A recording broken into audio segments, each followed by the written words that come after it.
Hey there, my name is Jeff Miller, and I am author of Old Man Strength, a book about aging well. This is my third book, and you can find it on Amazon if you just search Jeff Miller, Old Man Strength, or I'll leave a link in the description. And I am doing a series of videos on my YouTube channel, Gen X Jeff, and I felt compelled to just take a few minutes with each chapter once every week or two and just walk through what this is about. I really put a lot of myself into the book. And the thesis of the book is that once you enter the second half of your life, which statistically is around age 40, that rather than giving up, tapping out, quitting on your dreams and hopes, that you and I can excel and really become a deeper and better person in our second half. And that's hard because life is hard. So this is a collection of things I've learned. Today's chapter is chapter 5, which is titled, I Am Working Through My Stuff. So I owned a boat once. I inherited it. My father passed away early, and he had a houseboat, and it wasn't much, but it was a running houseboat.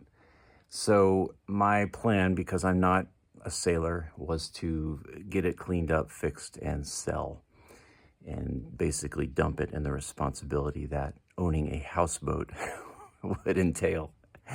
And so I did. I got a mechanic, fixed the engines, cleaned it up, lots of work, and took it out for its first drive. And I'm not, I'm not a nautical marine expert by any means, but it was on a lake, and I just cranked it up and went for it, and with no experience.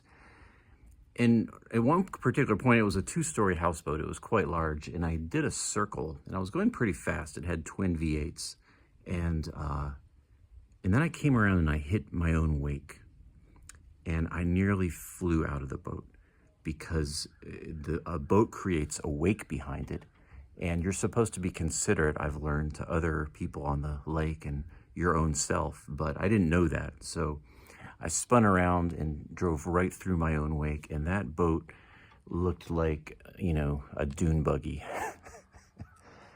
And so lesson learned, and we leave a wake, don't we?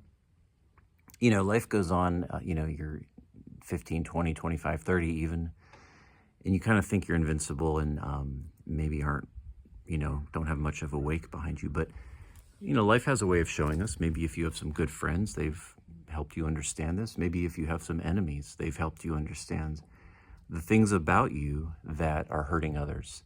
And we then have a choice. We can blame shift, we can play the victim, we can deny, or we can accept that there's some stuff in my life that is probably hurting others, and it's probably hurting me.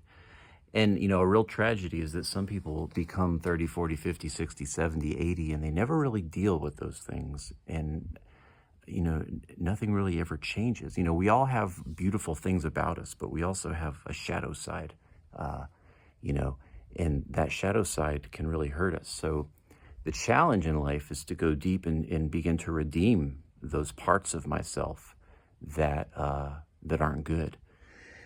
And so there's a story I wanted to tell you, and it's it's in the Bible. It's a story of King David. You've probably heard of him.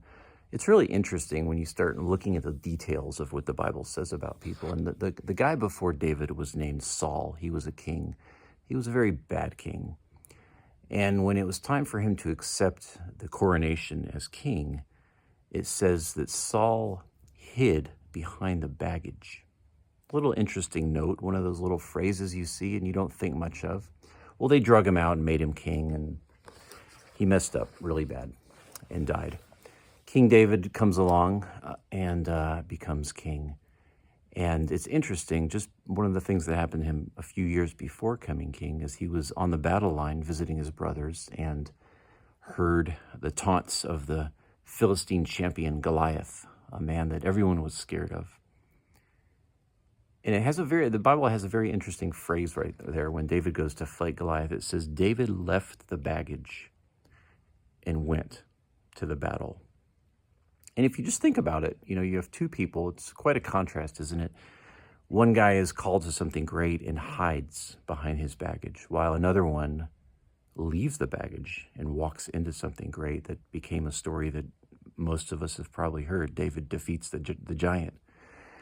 And you and I have baggage. We have baggage. And it's not pretty.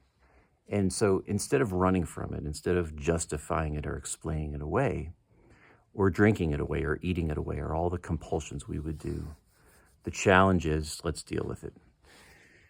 That's what chapter 5 is about. I'm dealing with my stuff, lots of things I've learned in the journey. Check my book out on Amazon. I'd be honored if you did, and I appreciate you watching this. God bless you. We'll see you in the next video.